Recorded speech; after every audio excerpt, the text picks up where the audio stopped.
अयोध्या की चतुरंगिणी सेना लेकर मंत्रियों और माताओं सहित भरत चित्रकूट को चल दिए। नगर के धनी मानी व्यक्ति भी साथ थे। सेना के चलने से सुने मार्ग कोलाहल से भर गए और आकाश में इतनी धूल छा गई कि सूरज तारे की बातें टिमटिमाने लगा। शाम तक वे श्रृंगवेरपुर जा पहुँचे। वहीं गंगा तट पर सेना ने पड़ाव डाल दिया। निषादराज गुह ने सेना की पताकाओं से जान लिया कि यह अयोध्या की चतुरंगिणी सेना है। उसने अपने साथियों से कहा कि मालूम होता है कि भरत के ऊपर अब राजमद सवार हो गया है। राम को वन में मारकर वे अकंटक राज करना चाहते हैं।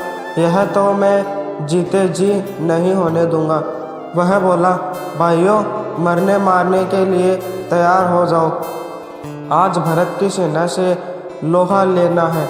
मैं जानता हूँ कि हम लोग उसका मुकाबला किसी भी प्रकार नहीं कर सकते, परंतु हमारा धर्म है कि प्राण रहते उसको गंगा पार न होने दे।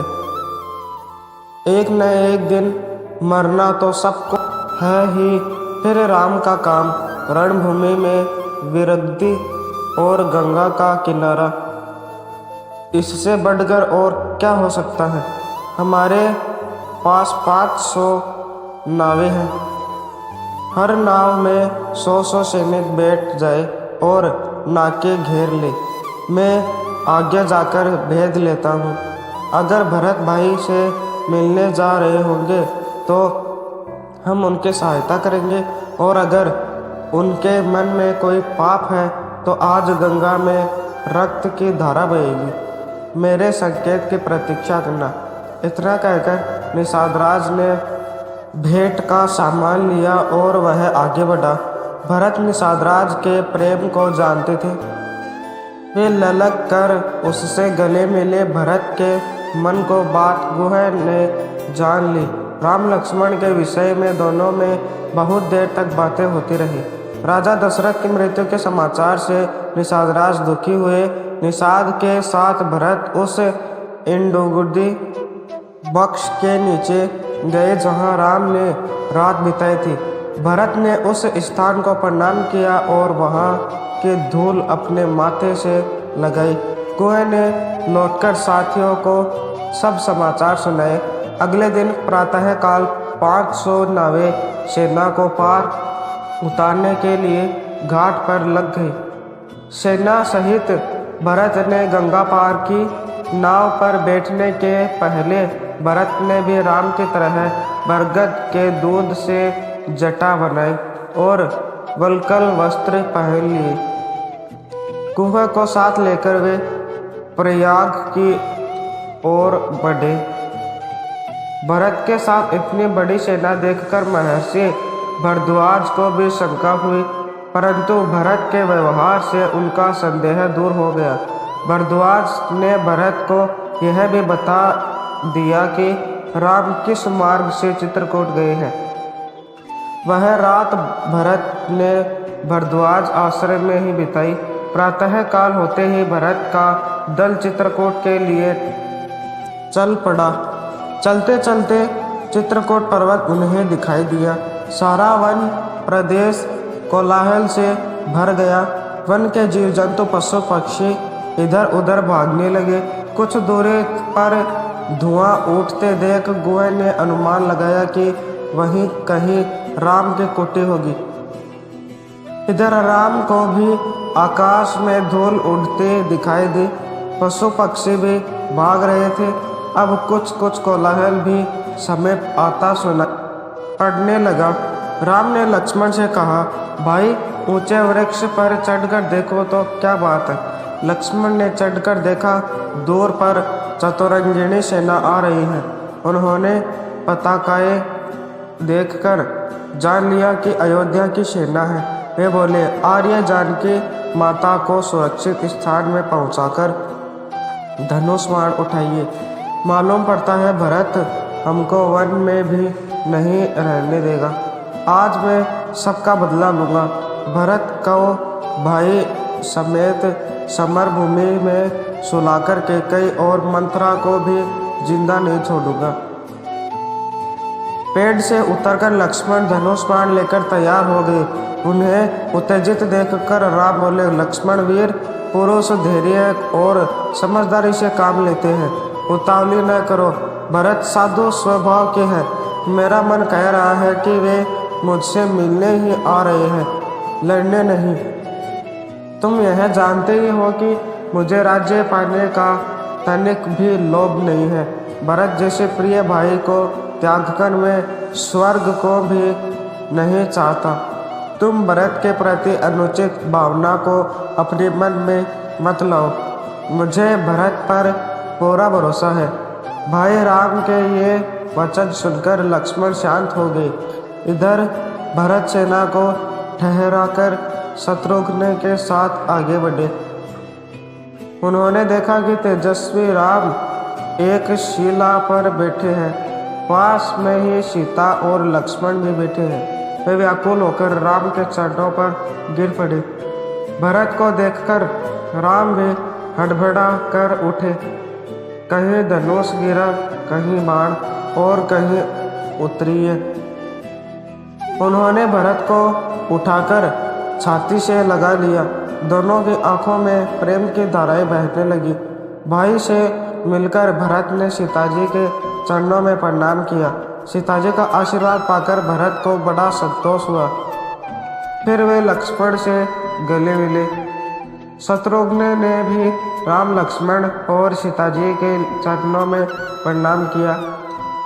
गुरु और भक्तों के आने का समाचार पाकर राम लक्ष्मण उनसे मिलने गए। शत्रुघ्न को सीताजी के पास छोड़ गए। गुरु के चरणों में प्रणाम कर वे माताओं से मिले। अपने कुटुंबियों और नगरवासियों से भी बड़े स्नेह के साथ मिले। सबको ठहरने का यथावसर प्रबंध करके श्री राम अपने कोटे पर लौट आए। सीताजी को मुनि वेश में देखकर माताएं बड़ी दुखी हुई।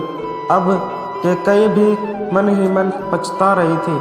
जब पिता की मृत्यु का समाचार राम को मिला तो वे सन्न रह गए और अपने ही को उनकी मृत्यु का कारण जानकर बड़ी देर तक रोते रहे। फिर वे मंदाकिनी पर गए। वहां उन्होंने पितृ तर्पण किया और इंगोदी के फलों से पिंड देते हुए वे बोले, पिताजी आपके वनवासी पुत्र के पास पिंड देने के लिए केवल यही है। इसे ग्रहण कर संतुष्ट हो और आशीर्वाद दे। अगले दिन सब लोग राम के पास इकट्ठे हुए। भरत ने राम के चरणों पर सिर रखकर कैकई के अपराधों के लिए क्षमा मांगी और अयोध्या लौट चलने की प्रार्थना की। राम ने भरत को हृदय से लगा लिया और कहा, जो कुछ हुआ इसमें न तो माता कैकई का दोष है और न तुम्हारा। जो कुछ होता है वह भगवान की इच्छा से होता है। सब अपने कर्मों का फल भोगते हैं।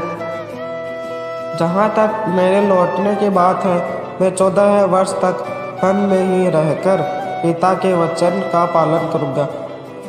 जिन पिता ने अपने वचन के लिए प्यारे पुत्र को वन भेज दिया और अपने प्राण भी दे दिए, उनके मरने के बाद मेरे लिए और तुम्हारे लिए भी यही उचित है कि उनके वचन का पालन करें। तुम अयोध्या में रहकर प्रजा पालन करो और मैं 14 वर्ष तक वन में वास करूँगा। चारों भाई अपना अपना कर्तव्य करें और पिता के सत्य धर्म की रक्षा कर। इस पर भरत ने कहा, आपके स्थान 14 वर्ष तक मैं वन में रहूँगा। मैंने भी मुनि वेश बना लिया है। माताओं ने, गुरुजनों ने और नगरवासियों ने भी अपनी अपनी तरह से राम से बहुत कुछ कहा, पर राम किसी तरह लौटने को तैयार नहीं हुए। उधर भरत भी हट कर रहे थे। तब राम ने कहा, कदाचित तुम्हें पता न होगा, तुम्हारे नाना ने जब माता कैकेयी का विवाह पिताजी से किया तब राजा से यह वचन ले लिया था कि उनके बाद कैकेयी का पुत्र ही अयोध्या का राजा होगा, अतः राज्य तुम्हारा ही है। फिर माता कैकेयी के 2 वरदान भी मांगने को कहा था। यह तुमने सुना ही होगा, इसलिए तुम बिना किसी संकोच के अयोध्या पर राज करो। जब राम किसी तरह लौटने को तैयार नहीं हुए तब भरत ने स्वर्ण चंडित खड़ाऊं राम को पहनाकर कहा, अब इन्हें मुझे दे दीजिए। 14 वर्ष तक इनका ही राज रहेगा। इनको आज्ञा से ही मैं राजकाज चलाऊंगा। अगर 14 वर्ष बीतने पर आप न आएंगे तो अगले दिन ही मैं आग में जलकर प्राण दे दूंगा। राम की खड़ाऊं लेकर भरत ने सिर से लगा ली। राम ने भरत से कहा, नीतिपूर्वक प्रजा का पालन करना, प्रजा को सुखी रखना राजा का सबसे पहला कर्तव्य है। सब माताओं से सम्मान व्यवहार करना। माँ कैकेयी को भी किसी तरह दुख न देना। तुमको मेरी और सीता की सौगंध है। गुरुजनों और माताओं को प्रणाम कर उन्होंने सबकी ओर आंखों में आंसू भरकर देखा। इस तरह भरत को विदा करके रामकुटी में लौट आई। समाज सहित भरत अयोध्या को लौट चले। राम की चरण पादुकाओं को एक सुसज्जित हाथी पर सिंहासन में स्थापित कर वे अयोध्या को चल पड़े। 4 दिन की यात्रा कर वे अयोध्या पहुँचे। राम की खड़ाऊं को उन्होंने राज सिंहासन पर स्थापित किया। मंत्रियों को उन्होंने राजकाज सौंपकर कहा कि राम की इन चरण पादुकाओं का ही शासन रहेगा। आप लोग यलपूर्वक ऐसे काम करें जिससे प्रजा में सुख समृद्धि बढ़े। माताओं को देखभाल के लिए उन्होंने शत्रुघ्न को हिदायतें दे दी। अयोध्या का सब प्रबंध करके भरत नगर के बाहर नंदीग्राम में मुनिवेश बनाकर रहने लगे। वहीं से वे आवश्यक देखभाल करते। भरत के चले जाने के बाद राम, लक्ष्मण और सीता मंदाकिनी नदी के किनारे किनारे दक्षिण की ओर बढ़े और अंतरी ऋषि के आश्रम में पहुँचे। इन तीनों ने ऋषि को प्रणाम किया। ऋषि ने भी उनको संतान की तरह अपनाया। उनकी पत्नी भगवती अनसुया तपस्या और पतिव्रत धर्म के लिए प्रसिद्ध थी। सीता जी ने आश्रम के भीतर जाकर उनके चरण छुए। अनसुया ने पुत्र वधू की बातें उनसे प्यार किया। सती अनसुया ने सीता जी को पति सेवा का उपदेश दिया। सीता जी की पति सेवा से प्रसन्न होकर कुछ मांगने को भी उन्होंने कहा। सीता जी बोली, आपकी दया से मुझे सब कुछ मिला है, अब क्या मांगूं? इस उत्तर से अनसुया प्रसन्न हुई और उन्होंने सीता जी को दिव्य माला, दिव्य वस्त्र और आभूषण देकर कहा कि ये न तो कभी मेले होंगे और न कभी नष्ट होंगे। सीता जी ने उन्हें ग्रहण किया। रात को उसी आश्रम में उन्होंने विश्राम किया। वीडियो अच्छा लगा हो तो लाइक करें, सब्सक्राइब करें और अपने दोस्तों में शेयर करें।